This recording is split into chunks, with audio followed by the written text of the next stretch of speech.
여러분 안녕하십니까? 2026 7학년도를 대비하는 수능특강 3강부터 시작하겠습니다.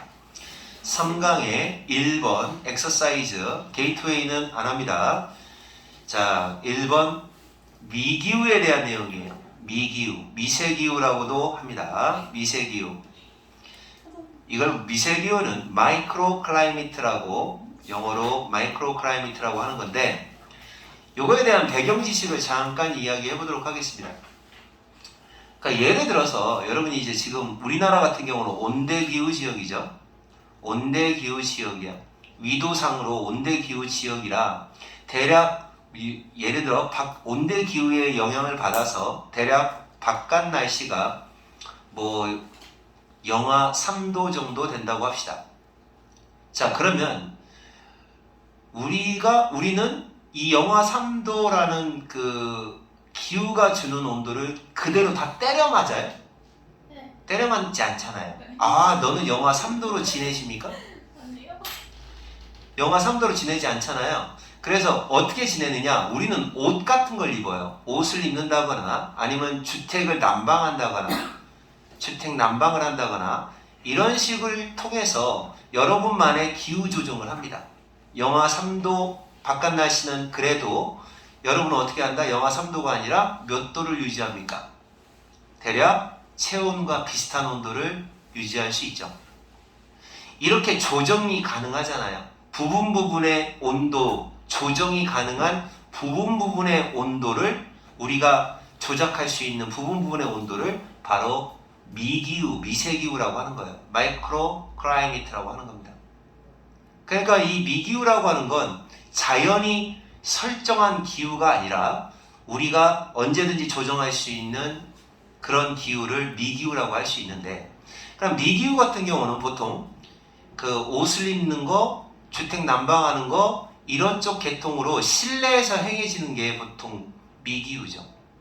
원심이나 그냥 주는 대로 다 때려 맞는 거지. 우리 인간은 보통 다 이 기후를 이겨내기 위한 그 자기 지역적인 기후를 설정을 하죠. 그 얘기에 대한 겁니다. 그래서 그래서 요 심지어라는 표현을 시작을 한 겁니다. 야외에서조차도 비록 기후가 온도를 포함하여 기후라고 하는 것이 비록 뭐라고 여겨지다 be regarded as 뭐라고 여기지느냐, 인간이 통제할 수 없는 거다, beyond 인간이 통제할 수 없는 거다 라고 여겨지는 이 기후는 사실은 비록 인간이 통제할 수 없다라고 여겨진다 할지라도 사실은 어떻다?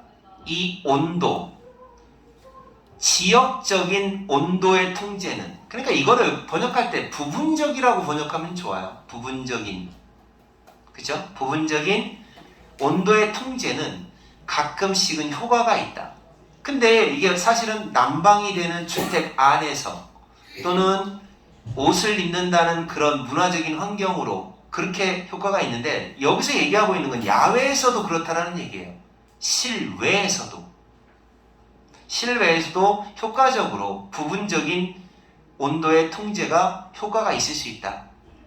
그게 어느 그 규모냐면 마이크로 클라이밋 규모에서는 그렇다는 얘기예요. 미세 기후적인 그런 규모에서는 효과가 있다. 그 예가 된다는 겁니다. 아시겠어요? 그러니까 미세기후라고 하는 건 통제 가능한 인간이 통제할 수 있는 부분적이고 지역적인 partial and localized 부분적이고 지역적인 그런 통제 가능한 기후를 미기후라고 할 수 있어요. 보통 실내에서 이루어집니다. 하지만 야외에서도 역시 똑같이 효과가 있다는 얘기입니다. 그 대표적인 예가 이제 그 바로 조경 쪽에서 이야기를 합니다. 가드닝 쪽에서 이야기를 하는데, 밴쿠버 같은 도시는 추워요. 캐나다 밴쿠버는 북쪽, 몇 마일 북쪽에 위치하고 있어요. 그러니까 북쪽이니까 춥겠죠. 그러니까 49 패럴럴이에요. 패럴럴이 무슨 말이야? 패럴럴. 원래 알고 있는 단어 뜻이 뭐죠? 패럴럴이? 위도선이라는 뜻이에요. 위도선. 그래서 49번째 위도선이니까 우리나라가 몇 도 정도 되지? 위도상으로 38도 정도 되죠. 38선이 있으니까. 그 정도 있는데 49도선이다. 그럼 어떨까요? 추워요. 아주 춥겠죠. 이런 추운 날씨야. 약 60마일 정도 더 멀리 떨어져 있죠. 미노시라고 하는 도시에 60마일 정도 더 북쪽으로 떨어져 있는 지역인데 이 밴쿠버라는 도시는요. 그러니까 어떻게 될까요? 전설적인 혹독한 겨울 날씨를 가지게 되는 거죠. 날씨. 하지만 자 그러니까 여기 나와 있는 이 부분은 결국 밴쿠버라는 도시는 그냥 매크로 클라이밋으로 따지면 그러니까 마이크로가 아니라 매크로예요. 거시적인 클라이밋으로 따진다고 하면 그냥 자연이 주는 온도를 그냥 바로 때려 맞아야 되는 굉장히 추운 그런 지역인데 그러니까 거기우죠. 거기우. 미세기후가 아니라 아주 전체적인 기후. 그런데 이제 미기후를 이용해 가지고 따뜻하게 지내는 거죠. 그러나 컨스텐트 끊임없는 계속되는 팬 현상에 의한 바람. 팬 현상에 의한 바람이 어디서 불어옵니까? 태평양으로부터 불어오는 그런 팬 바람이 밴쿠버의 겨울을 온화하게 만들어줍니다. make 다음에 목적어 다음에 형용사 나오죠. 아시죠? 그래서 마일드가 온화한이라는 뜻이야. 근데도 지역적으로 보면 팬 현상에 의해서 따뜻한 기후를 유지한다라는 얘기예요. 그러니까 팬 현상이라고 하는 건 지리 시간에 배웠겠지만 선생님은 정확하게 모르지만 이런 거예요. 북쪽에서 이렇게 바람이 불어요. 굉장히 차가운 바람이 불어요. 근데 산이 있어요. 산이 있다 보면 어떻게 될까요? 이 찬바람을 얘가 다 막아줘요. 그럼 이쪽 지역은 어떻게 될까? 따뜻해. 그죠? 이런 식으로 지역적으로 따뜻함을 유지한다. 평균적으로는 추운 지역이지만 이것도 역시 미기후에 들어갑니다. 그리고 이제 온화한 거 말고도 어떤 습기가 있는 상태를 만들어주죠. 비록 햇빛은 부족하지만 이거 부족하다는 뜻이에요. 부족하다. rare하다. 드물다. 햇빛은 별로 없지만 그래도 따뜻함을 유지할 수 있다. 자, 이런 측면에서 미기후에 대한 언급을 하고 있습니다. 미기후라고 하는 게 뭔지에 대한 개념 설명하려고 이 문장을 쓴 것 같아요. 자, 내가 그것에 정원이 하나 있었을 때 자기만의 일화죠. 미기후를 이용한 거죠. 내가 정원을 하나 두고 있었어요. 이때 그 한 이웃이 뭐라고 말하곤 했냐면 나는 신을 속였어 이런 말을 했다는 거죠. 이 신이 의미하는 건 뭐냐면 바로 전체적인 위도상의 기후를 말합니다. 위도상의 기후. 그대로 자연이 주는 기후죠. 자연이 주는 기후를 나는 속였다라는 말은 결국 무슨 말이냐? 나는 극복했다는 얘기죠. 나는 엄청 추운 지역에 살아. 하지만 나는 극복했어. 신을 속였다는 말은. 이런 말을 하곤 했다는 겁니다. 뭐 하기 위해서? 신을 속였어. 그래서 어떻게 했어? 어떻게 돼요? 상추, 토마토를 다른 누군가, 그 밖에 누군가보다도 더 일찍 수확해. 이렇게 되는 거죠. 그러니까 이제 원래 수확하기 위해서 신을 속였다 이렇게 해석을 해야 되지만 나는 신을 속였어. 결국 신을 속였다는 말은 무슨 말이다? 나는 자연이 그대로 주는 기후를 나는 극복했어. 극복하고 원래는 더 따뜻한 지역이나 더 따뜻한 시기에 수확을 해야 되는 상추라든지 토마토를 남들보다 더 일찍 수확해. 그러니까 기후를 이겨냈다는 얘기죠. 미기후를 통해서. 그러니까 이 기후를 이겨내는 방법은 수확할 때 이렇게 하면 되잖아요. 어떻게 하면 될까요? 식물이 이렇게 있어요. 식물이 예를 들어 이렇게 있어. 그러면은 랄랄랄랄라 하고 비닐을 씌우는 거죠. 비닐하우스. 그잖아요? 그렇게 하면 되는 거죠.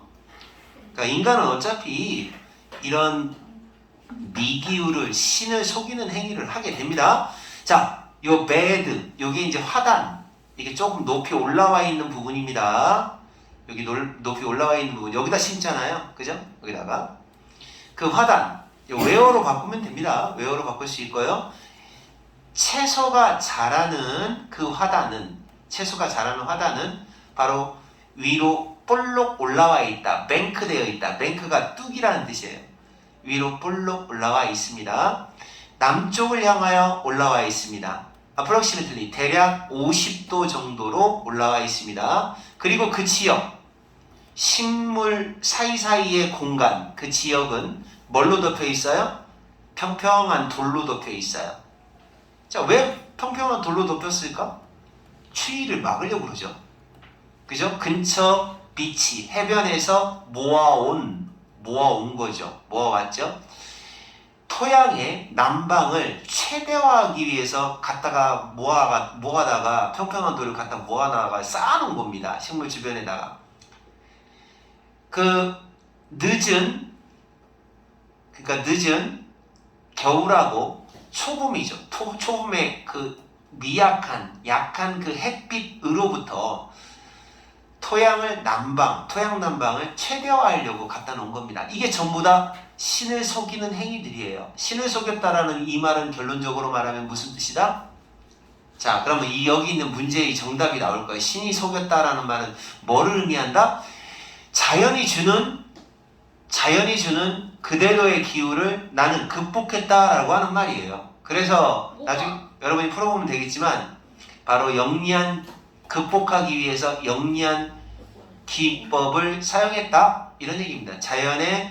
기후의 어떤 한계점, 자연적인 한계점을 극복하기 위해서 이용했다라고 하는 의도로 이 말을 쓴 겁니다. 자, 그래서 미기후에 대한 개념이 어느 정도 잡혀 있어야 되는데 여기서 여기 이 부분에 말한 거는 미기후가 뭐를 의미하는지를 알려주기 위해서 얘기하는 겁니다. 아시겠습니까? 다음 넘어갑니다. 자, 이제 여러분이 이렇게 해서 한번 문제를 풀어보다 보면 독해 내용을 훨씬 더 잘 이해하게 될 겁니다. 선생님도 오랫동안 옛날에 했던 거라 잘 기억이 잘 안 난다. 자, 그 다음 이제 두 번째. 기억났어, 이제? 이해했어? 야, 쟤네들은 아무 생각도 없나 봐요. 자, 성아 이해했어? 완벽하게? 그 다음에 이번 무슨 독해인지 한번 얘기해 보세요. 엔트로 법칙에 대한 얘기인데. 엔트로피 법칙이요. 자, 기억이 잘 안 나면 그냥 읽어보도록 하겠습니다. 에너지는 항상 어디에 주입될 수 있다. 주입되다. 어디에 주입될 수 있어? 에너지가 어떤 단체, 조직에 에너지가 주입될 수가 있어요. 어떤 조직이 있으면 회사라는 조직, 학교라는 조직 있을 때는 사람들이 일을 하도록 의욕을 불어넣기 위한 에너지가 주입이 되기도 합니다. 보통은 돈이겠죠. 돈이라는 에너지가 주입될 수가 있죠. 이제 보통 돈입니다. 보너스, 승진, 다른 당근들. 당근은 바로 인센티브에 해당되는 거예요. 에너지급에 해당이 되는 겁니다. 이런 인센티브들, 당근 주고 채찍 주고 그러잖아요. 그래서 당근들. 그리고 심지어 few sticks, 채찍이죠. 이거는 욕하는 겁니다. 당근과 채찍, 이런 것들이 다 에너지가 주입되는, 조직에 에너지가 주입되는 내용인데, 이런 것들이 사람들로 하여금 더 확실하게, 더 열심히 일하게 만들 수가 있죠. 하지만 얻는 건, 자, 그런 식으로 에너지를 주입하면 얻는 건 뭘까요? 모든 조작행위. 사실은 이게 자연스러운 행위가 아니잖아요. 모든 조작행위와 마찬가지로 단기적이다. 내가 여러분한테 나 식빵 사줄게, 공부 좀 하자라고 하면 단기적으로만 식빵 얻어먹으려고 공부하는 척을 하죠. 그러다가 조금 지나면 내가 언제 그랬어 하는 식으로 또 수업 시간에 똥 싸러 가고 방귀 끼러 가고 물 먹으러 가고 딴짓하고 코 파고 이러죠. 누군지는 얘기 안 하겠습니다. 이씨예요. 아짜 들어가요. 자, 시간이 지나면 단기적일 뿐이다 이거죠. 이런 것들은 시간이 지나면 그러한 전술이라는 게 방법입니다. 그러한 방법은 돈이 더 많이 들어가요. 오히려. 알겠어요? 복수주어이기 때문에 S가 없습니다. 또 한 번 더 S가 없습니다. 1번, 2번. 그리고 스트레스가 늘어나요. 둘 다에게 직원도 스트레스가 늘어나고 사장도 스트레스가 늘어납니다. 그리고 결국에는 어떻게 될까요? 사람들이 매일매일 일하기 위해서 출근한다는 얘기죠. 일하기 위해서 나타난다는 말은 통째로 출근한다. 매일매일 출근하는 주요 이유가 돼버립니다. 결국에는 그것이. 다시 말해, 아예 돈 때문에 이유.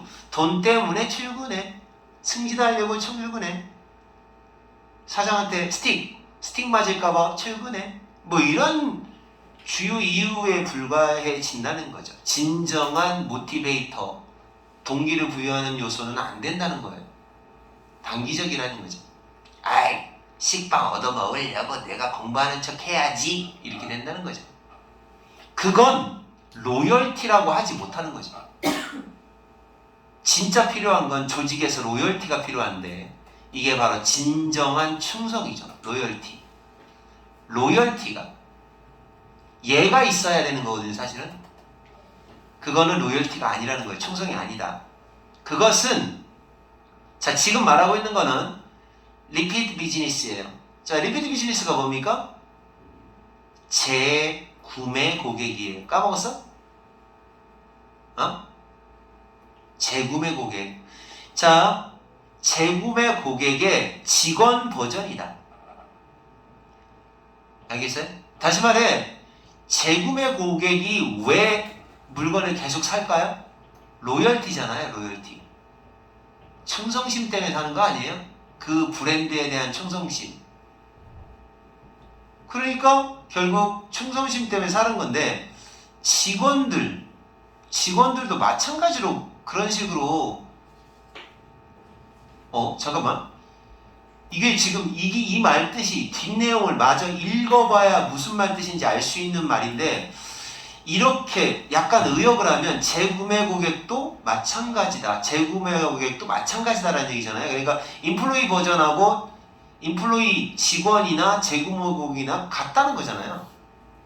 위에 나와 있는 내용이 재구매 고객하고 같은 직원하고 재구매 고객하고 같은 거다. 이렇게 얘기하는 거죠. 그러니까 뒷얘기는 재구매 고객에 대한 얘기를 할 것 같아요. 로열티는 충성이란 직원들 사이의 충성이라고 하는 건 그러니까 이제 배경 지식으로 이걸 알아야 돼. 재구매 고객 같은 경우는 왜 사지? 얘들아, 물건을 왜 또 사고 그래? 자, 보너스를 많이 주니까 그런 거야? 아니면은 칭찬해 주니까 그런 거야? 안 사면 때리니까 그런 거야? 그런 게 아니잖아요. 재구매 고객은 진정한 충성스러운 고객이에요.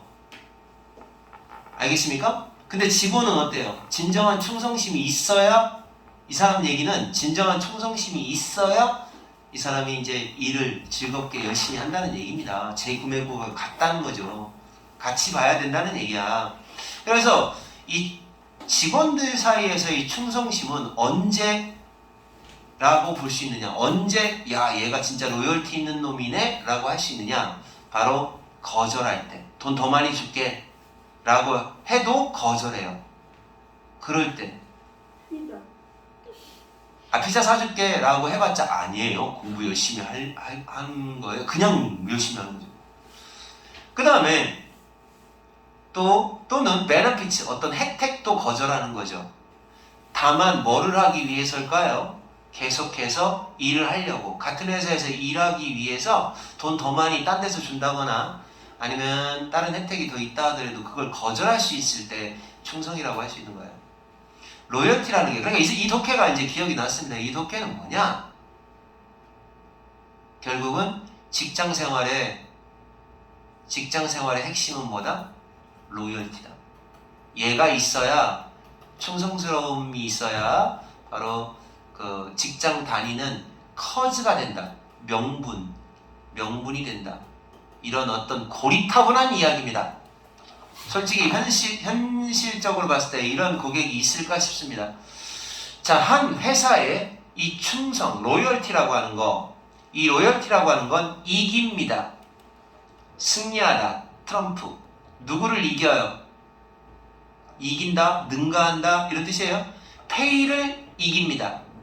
혜택을 이기는 겁니다. 그러니까 얘가 짱이라는 거예요. 로열티가 짱이야. 그리고 만약 네가 자 천문학자가 아니라면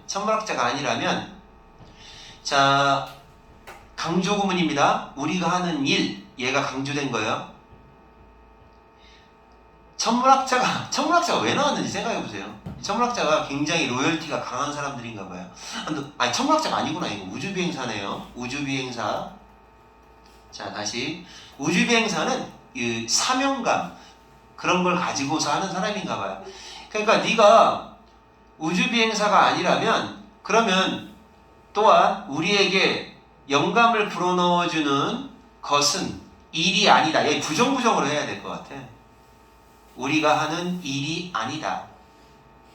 우주비행사가 아니라면 우리가 하고 있는 일이 아니라는 거예요. 영감을 불어넣어주는 거, 우리한테 용기를 불어넣어주는 거, 이거는 모티베이트하고 같게 보시면 됩니다. 모티베이트.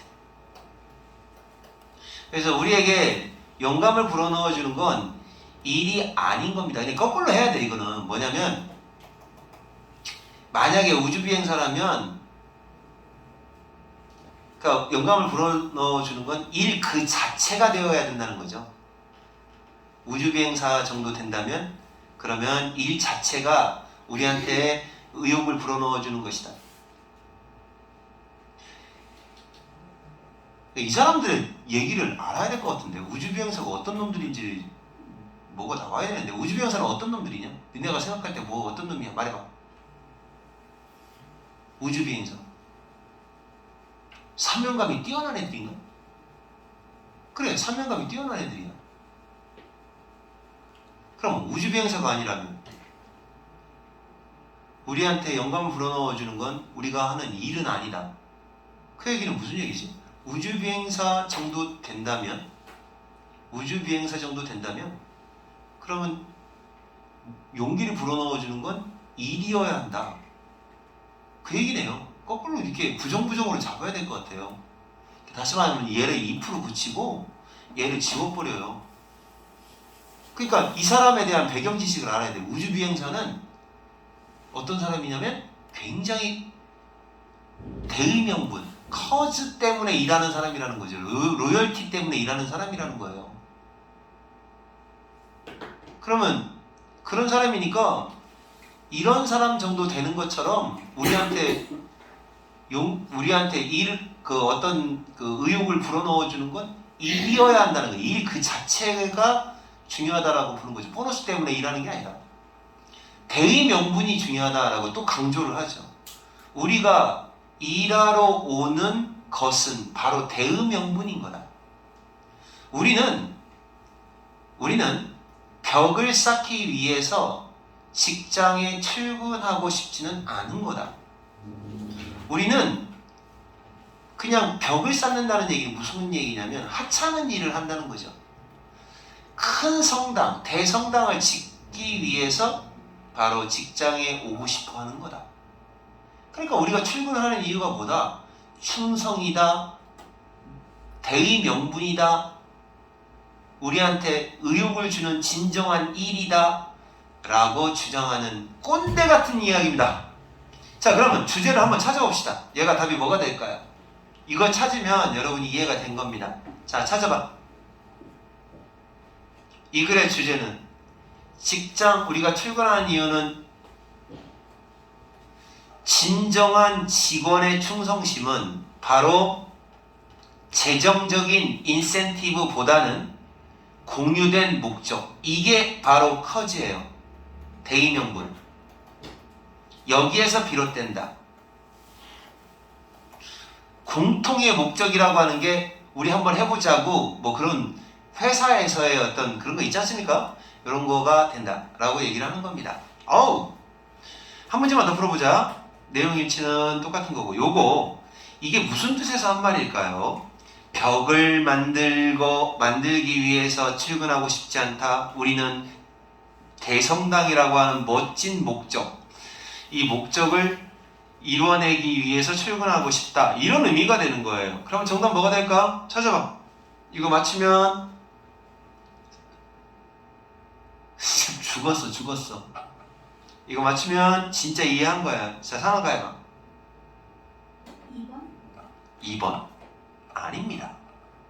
이게 어떤 뜻에서 한 말일까? 2번이요? 맞았네요. 맞아요. 직원들은 동기부여를 받는다. 의미 있는 목적에 의해서. 맞네요. 의미 있는 목적 때문에 동기부여를 받는다. 오케이, 잘했네요. 역시 성아는 공부를 아주 잘합니다. 야, 수아야, 왜 코를 파서 거기 먹고 앉아있냐? 되게 더러워 죽겠네 아주. 수아야, 동대천고등학교 3학년 이수아. 아, 진짜 뻑규를 왜 선생님한테 먹여? 아, 거기서 바지를 벗고 그래. 갈아입으면 어떡해. 자, 다음 세 번째로 가겠습니다. 이거 빨리 기억이 잘 안 나가지고. 자, 봐봐. 자, 세 번째는 무슨 내용이었냐? 아, 기억이 안 나. 자, 3번 무슨 내용이죠? 읽어봐야 알 것 같은데. DNA의 역사에 대한 얘기인가요? 아, DNA가 우리를 형성했다는 그 내용이네요. 이거 이기적 유전자에 나오는 책 내용 같습니다. 이기적 유전자. DNA가 살아남기 위해서 인간을 이용했다는 얘기. 1960년대 초에 위대한 미국 작가 제임스 볼드윈, 이 사람이 이렇게 썼다. 인간은 역사에 갇혔어. 역사는 또 그 인간에게 갇혔어. 뭐요? 말장난이죠. 무슨 말이에요? 사람들은 역사에 갇혔고 역사는 사람들 안에 갇혔다. 서로 가둬놓는 겁니다. 이런 존재다. 자, 그는 뭐라고 말하고 있는 거야? 그가 뭐 할 때 뭐라고 말하는 거야? 그가 그 말을 썼을 때에는, 여기 펜이라는 말은 로트의 뜻이죠. 로트, 썼다. 그 말을 썼을 때에는 레이스 하기 위해서 말했다. 자, 레이스 하기 위해서 말했다. 이게 무슨 말이에요? 자, 레이스 하기로 말하고 있었다라는 거지. 문맥에서? 아, 여기서 레이스 동사를 봤어, 멍청하게. 명사죠. 인류죠, 인류. 휴먼 레이스를 말하는 거예요, 휴먼 레이스. 휴먼 레이스에게 말하고 있는 거다. 그 말을 썼을 때는 이 사람들이 인류를 말하는 거죠. 인류에게 말하고 있는 거다. 하지만 그 말은 뭐에도 딱 적용이 된다, 이런 얘기죠. 그 사람들이란 단어를 이렇게 바꿔놔도 똑같다는 거예요.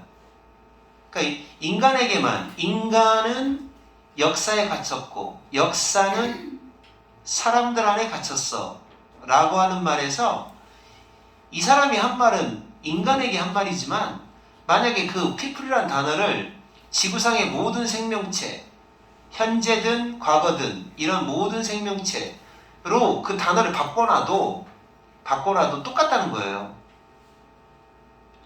각각의 왜 그러냐면 각각의 유전자 한 가닥 한 가닥이, 이게 가닥이에요. 우리 세포 안에 있는 유전자 한 가닥 한 가닥이 전부 다 생물학적 역사의 고대 기록이기 때문에 그렇습니다. 어떻게 기억나네요, 이제. 옛날 기록이기 때문에 그렇다는 거죠. 그러니까 이 사람이 하는 얘기가 무슨 말이냐면 이런 얘기예요. 인간 역사에 갇혀 있어. 역사는 또 인간의 역사야. 자, 그러면 이걸 갖다 확대시킬게. 인간이 아니라 생명체라고 보자 이거야. 생명체에 해당이 된다. 생명체라고 본다고 하면, 그럼 생명체는 뭐에 갇혀 있느냐? DNA에 갇혀 있다는 거죠. DNA는 바로 생명체의 역사니까요. 이것도 마찬가지 구조라는 거죠.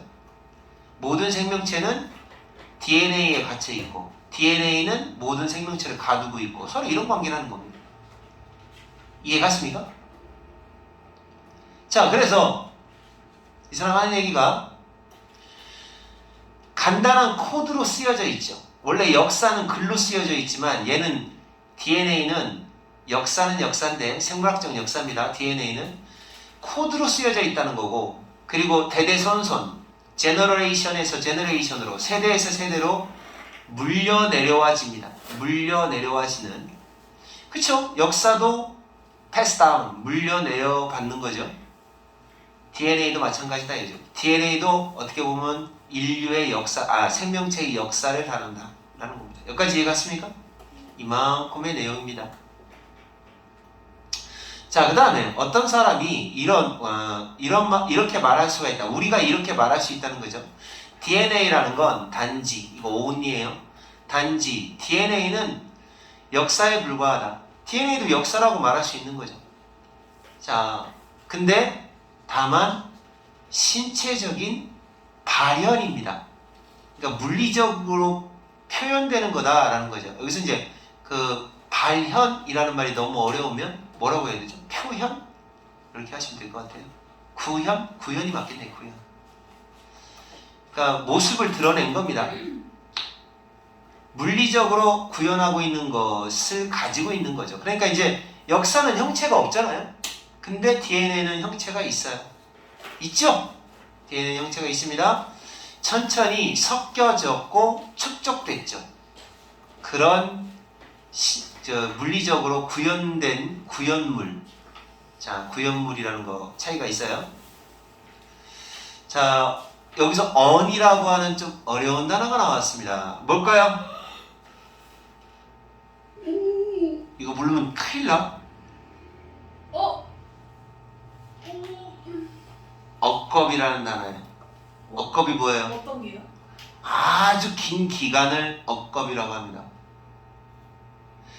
셀 수 없을 정도로 오랫동안이라는 말이에요. 이게 무지무지 오랫동안 축적되어 오고 무지무지 오랫동안 섞여버린 그런 물리적인 구현물을 가지고 있는, 그러니까 형체가 있다라는 거예요. 형체가 있다. 에? 형체가 있다. 근데 역사는 형체가 없잖아요. 그 차이점이 좀 있는 거죠. 뭐에 의해서? 가장 피틀리스가 뭐예요? 피티가 없어요. 모든 현상들 중에서 가장 무자비하다는 거예요. 동정심이 없다라는 거죠. 가장 무자비한. 그러니까 그 동정심이 없는 게 바로 뭐냐? 왜 없다고 표현하느냐? 죽어요. 뭐에 의해서? 적자생존, 자연선택이라고 하는 거에 의해서 모든 현상 중에서 가장 무자비하다라고 말하는 표현이 그거예요. 자연선택 때문에 전부 다 죽잖아요. 제대로 적응을 못하면. 그거에 의해서 그렇게 하다 보니까 그거에 의해서 오랫동안 섞이고 축적되었던 물리적 구현물을 가진 그런 역사라는 거예요. 얘는 DNA라는 건. 그러니까 그냥 역사와 어떤 차이가 있다라고 얘기를 하는 거야. 여기 봐봐. 이게 지금 비유를 하고 있잖아요. 얘는 굉장히 무자비합니다. 다만 무자비하다. 피틀리스.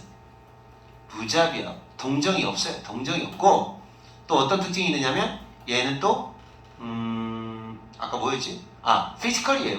형태 있어요. 얘는 없잖아요. 역사라고 하는 건 어디에 있어요?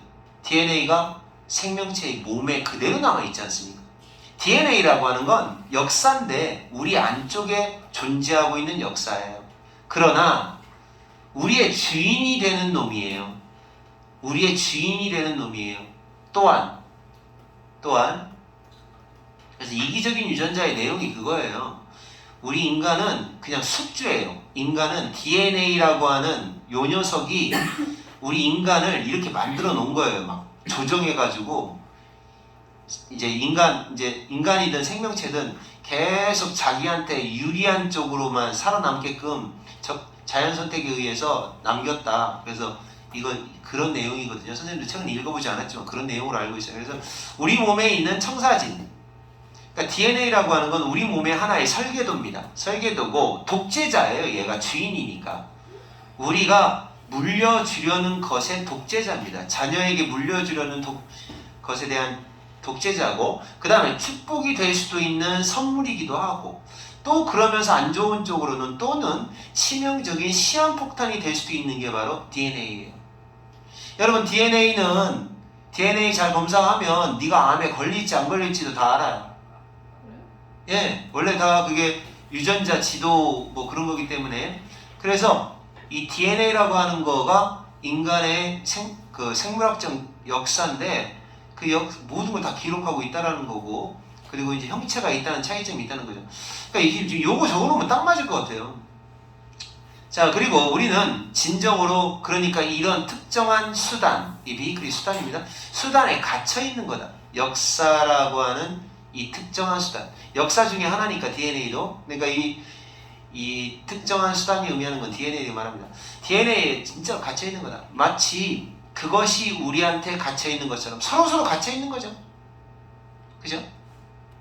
그래서 참 다시 읽어보니까 무슨 내용인지 알 것 같습니다. 자, 그럼 정답 뭘까요? 한번 주제가 뭐에 대한 주제인지. 자, 이거는 수아가 맞추면 식빵 바로 들어갑니다. 바로 들어가시나? 저질하네요. 틀렸어요. 아, 왜 저래 진짜. 5초 줄까요? 5, 4, 3, 2, 1. 나왔어. 왜 그래 진짜.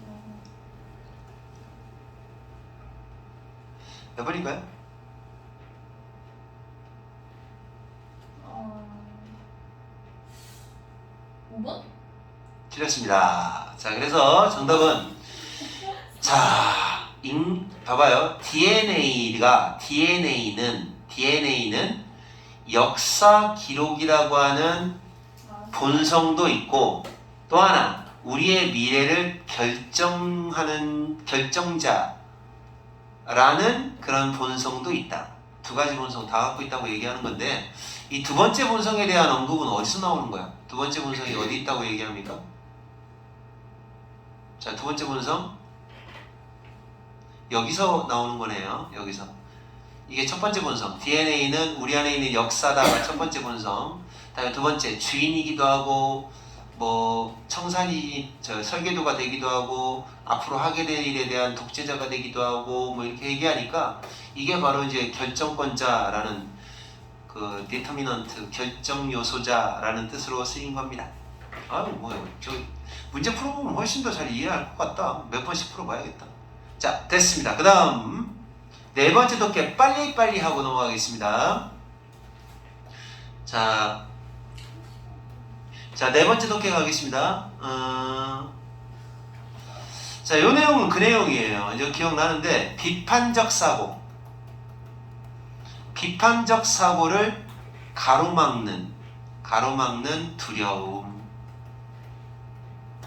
이 두려움이라는 게 비판적 사고를 못하게 만든다고 하는 거죠. 이 감정이잖아요. 이게 감정. 이 감정이 논리적인 사고를 못하게 한다. 그 내용입니다. 자, 요거는 5분 컷으로 얼른 한번 살펴보도록 할게요. 영상 보고 이해를 포기했구나. 이해를 포기했어. 자, 봐봐. 사람들은 비판적으로 생각을 못할 수도 있어요. 그 이유가 여러 가지가 있어요. 이를테면 게을러서 비판적으로 생각 못하는 아영이, 무능해서 아예 그냥 이건데 무능해서 비판적 사고를 못하는 애도 있는데, 아영이. 하지만 두려움이 제일 큰 거예요. 끝났네. 사람들이 비판적인 사고를 못하는 이유가 뭐다? 간단해. 비판적 사고를 못하는 이유가 뭐다? 두려움이 제일 크다. 이 얘기죠. 왜 그럴까? 사람들은 생각을 안 하고 싶은 거예요.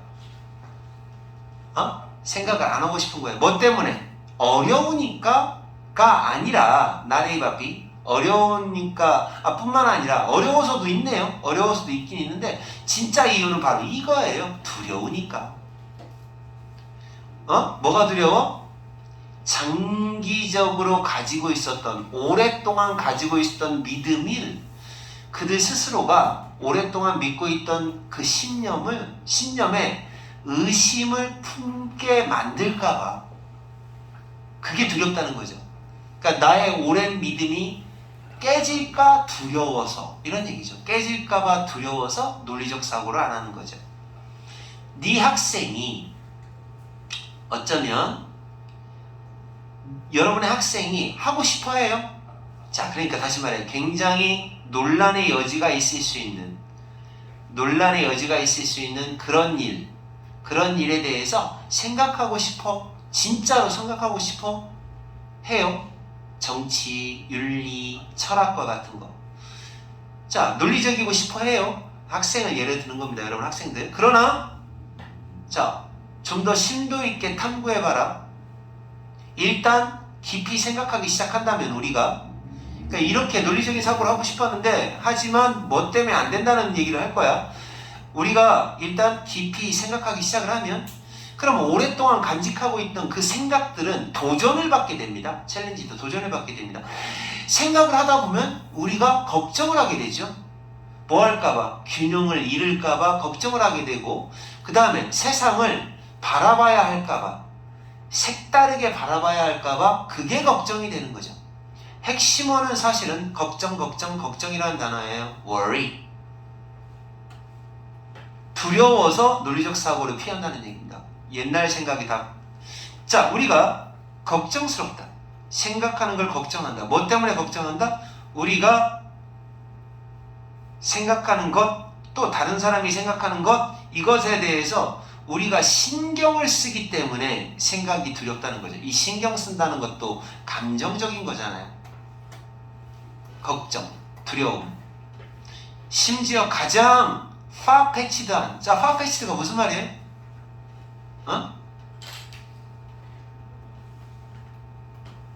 가장 억지스러운 그런 아이디어조차도 세상에 영향을 끼친다. 원래 너무 억지스러운 생각은 논리적으로 논리 1만 있어도 아영이 정도의 논리만 있어도 뭐야 영향을 안 주게 돼 있어요.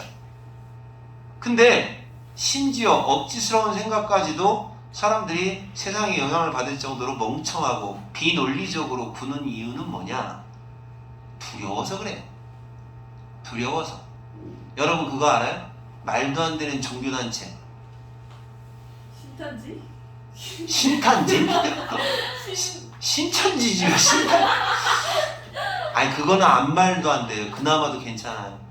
막 휴거가 와서 예수님이 다시 나타난다 이런 걸 믿어서 전 재산을 다 기부하고 그런 말도 안 되는 짓을 하는 종교단체도 있고 그 다음에 몽땅 집단 자살하는 종교단체도 있고 그래요. 아니 그거 너무 여기서 말하는 far-fetched 아닙니까? far-fetched? 너무 억지스러운 거 아니에요? 그러면 그게 세상에 영향을 끼치지 말아야 되는데 끼친다고요. 왜 그럴까요? 사람들은 왜 이렇게 멍청하고 비논리적일까요? 두려워서 그렇다고. 이 사람 얘기는. 넌 이 사람 누군지 알아요? 유클리디언? 이게 뭐예요? 유클리디어가 누구예요? 누구지 이 사람이? 그 사람 아니야. 유클리드의 기하학. 어쨌든 기하학인데 유클리드가 아닌 기하학이에요. 이 사람 그러니까 B입니다. 아닌 유클리드. 그러니까 유클리드가 기하학 이 사람에 대한 배경 지식도 있어야 되겠는데 어쨌든 간에 유클리드파가 아닌 기하학과 심발릭 상징주의적 논리 얘네들은 굉장히 추상적인 애들인가 봐. 얘네들은 추상적이래. abstract하대요. 그러니까 추상적이다. 그럼 논리적이지 않다라는 얘기 아니야? 애매하다. 사고가 미칠 수 있는 만큼 그러니까 생각이 얻을 수 있는 만큼 그만큼 추상적이래요. 하지만 그만큼 이 추상적이다는 게 뭐예요? 어떤 의미로 얘기를 하는 걸까요? 얘네들은 유클리드 기하학 애들은 그러니까 이제 비유클리드 기하학 유클리드가 아닌 애들 기하학이에요. 걔네들은 굉장히 막 어떻게 그 생각이 미칠 수 있는 만큼 추상적이다. 그러니까 생각하는 극단까지 추상적이다. 겁나 추상적이다. 이런 얘기 같아. 겁나 추상적이다. 하지만 너는 아인슈타인의 중력 아인슈타인 누군지 알죠? 이 사람의 중력을 그 전자가 없으면 이해를 못하는 거다. 전자가 뭐예요? 요 놈이죠. 얘가 없으면 이해를 못하는 거다. 그리고 컴퓨터도 운영할 수 없다. 후자가 없으면 후자는 어디예요? 여기 전자 후자가 어디 있죠? 아 이거 두 개가 나왔네. 여기 있네. 이거 하나 두 개가 나왔네. 그러니까 이게 굉장히 억지스러운 생각들인가 봐요. 얘네들이 말도 안 되나 봐요. 그러니까 여기 나와 있는 말이 얘가 되는 거지. 그치? 굉장히 억지스러워? abstract해. 애매하고 추상적이야? 이 두 개는? 근데 또 얘가 없으면 이렇게 훌륭한 그 아인슈타인의 중력 이론 이게 이해가 안 돼. 또 얘네 얼토당토하는 그런 억지스러운 주장인데 또 얘가 없으면 컴퓨터가 안 돌아간다는 거예요. 생각이라는 게 우리에게는 중요해요. 다른 사람한테도 중요해요. 우리가 살고 있는 세계에도 중요해요. 이것이 한 가지 이유야. 우리가 그 생각을 두려워하는 이유가 되는 거예요. 그러니까 생각이 너무 막강한 거다 보니까 얼토당토하는 작은 그런 말도 안 되는 억지스러운 아이디어까지도 우리가 그것이 두려워서 논리적으로 생각 안 하는 바람에 영향을 다 준다라는 거예요. 이리저리. 이것이 우리가 두려워하는 이유라는 거죠. 왜냐하면 생각이 워낙 중요하다 보니까. 그리고 그것이 핵심을 송두리째 우리를 흔들어버리기도 한다는 거죠. 얘가 두렵다는 거예요. 이건 문제 풀어봐야 더 잘 이해가 될 것 같습니다. 한번 풀어볼게요. 자, 17번 요거 문제만 몇 개 풀고 바로 끝내겠습니다. 주제는 뭐가 되느냐? 5번입니다. 5번이 주제인데 봐봐요. 기존의 믿음을 거역한다, 도전한다는 그 두려움 때문에 결국 지적인 어떤 exploration, 탐구가 방해를 받는다는 겁니다. 그 원리. 그러니까 여기서 지금 끝에 부분에서 이해를 잘해야 되는데, 그러면 두려워한다. 그래서 그 두려움이 핵심 송두리째 우리를 흔들어 버린다. 얘가 의미하는 건 뭐다? 그러면 이거 제목도 해야지. 제목은 뭐가 된다? 자, 왜 두려움이 깊은 생각의 힘을 우리가 두려워하느냐? 왜 두려워하는지 그 앞에 내용 읽어봐서 알 거고 19번 하나까지만 해볼게. 정답은 3번입니다. 깊은 생각은 근본적으로 우리의 정체성의 도전장을 던진다. 우리가 사실이라고 믿는 것을 의심함으로써 우리의 아이덴티티, 정체성의 도전장을 던진다. 요 말이 그 말이라는 거예요. 송두리째 흔들어버린다라는 건 우리의 정체성을 도전을 하는 게 우리가 흔들리는 거죠. 송두리째 흔들린다. 뭐 이런 얘기입니다. 근데 선생님 여기서 이해가 안 가는 게 뭐냐면 요 부분에 대한 얘기를 잘해야 돼요. 억지스러운 생각이 영향을 끼친다고 했잖아요. 근데 왜 영향을 끼치느냐? 이런 말도 안 되는 것도 영향을 끼치는 이유가 뭐냐? 이렇게 영향을 끼쳤잖아요. 얘가 없으면 또 안 된다고 하잖아. 얘가 없으면 또 얘가 안 된다고 하는 거 아니야. 컴퓨터도 운영이 안 된다는 거잖아.